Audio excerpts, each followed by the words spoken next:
अस्सलाम वालेकुम। अल्लाह इंसान को इतना ही गम देता है जितना वो सह सकता है। तन्हा चलना शुरू करो, अल्लाह हर रास्ते में थाम लेता है। मैं जब जब सूरत यूसुफ से गुज़रता हूँ मुझे लगता है हर बिछड़ा हुआ मिल सकता है। वो ऊपर बैठा खालिक है ना, वो कहानी बदल भी सकता है। सूरत यूसुफ हमें ये सबक देती है, अगर आपके करीबी अजीज़ भी आपको दगा दे जाए, आप सब्र करें, अल्लाह पर कामिल यकीन रखें। अल्लाह पाक आपको वो मुकाम अता करेगा, ज़माना देखता रह जाएगा। अंधेर नगरी में रोशनी, नूर के ख़जाने खोल दिए जाएंगे इंशाअल्लाह। रास्ते बनाना अल्लाह का काम है, तुम बस दुआ करते रहो, अल्लाह पर यकीन रखो, तुम्हारी दुआएं जल्द कबूल होंगी इंशाअल्लाह।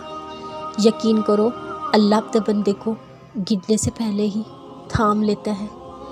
जब सब कुछ हो सकता है तुम अल्लाह के क्यों नहीं हो सकते? जब दुआ की तौफीक मिल गई है तो मौत से क्यों नहीं हो सकते? मुकद्दर लिखने वाले के पास मुकद्दर बदलने का भी इख्तियार है। जो देर हो रही है वो अल्लाह की खैर भी हो सकती है। ना कर नसीब से इतने गीले ए इंसान, जब अल्लाह राज़ी होता है हर चीज़ मिल जाती है। जब दिल घबराए रब नशरा पढ़ लिया करो, बेशक मुश्किल के साथ आसानी है। तकदीर के लिखे पर कभी शिकवा ना करना ए इंसान, तो इतना अक्लमंद नहीं खुदा के इरादे समझ सके। हज़रत अली फरमाते हैं, ज़िंदगी जब रुलाए समझ जाना गुनाह माफ़ हो गए, जब ज़िंदगी हंसाए तो समझना दुआ कबूल हो गई। नायाब होते हैं वो लोग जो नाराज़ तो होते हैं लेकिन बेजार नहीं होते। दर्द हो या अल्फाज बस अल्लाह ही समझता है, लोग तो बस हो कहते हैं।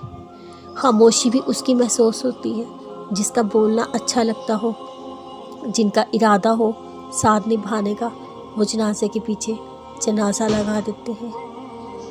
हम इतने मजलूम नहीं होते जितने हम खुद को ख्याल करते हैं। जो चीज़ें हमारे दिल का सुकून बर्बाद करती हैं वो वही है जिनके करीब जाने से हमारे अल्लाह ने हमें मना कर दिया है, और हम फिर उनमें इन्वॉल्व होते हैं। और जब आखिर में हमें रंज मिलता है, धत्कार दिया जाता है, तो हमें समझ आता है कि अल्लाह ने क्यों मना किया था। वो तो इतना प्यार करने वाला है कि हमें हमारी गलतियों के बावजूद थाम लेता है। अल्लाह देखता है जब तुम सजदों पे तड़पते हो, अल्लाह देखता है जब तुम दुआ के लिए हाथ उठाकर खामोश हो जाते हो। अल्लाह को अंदाज़ा है जब तुम सब्र करके भी थक जाते हो। अल्लाह को इस लम्हे की खबर है तुम बेबस होकर खामोश हो जाते हो।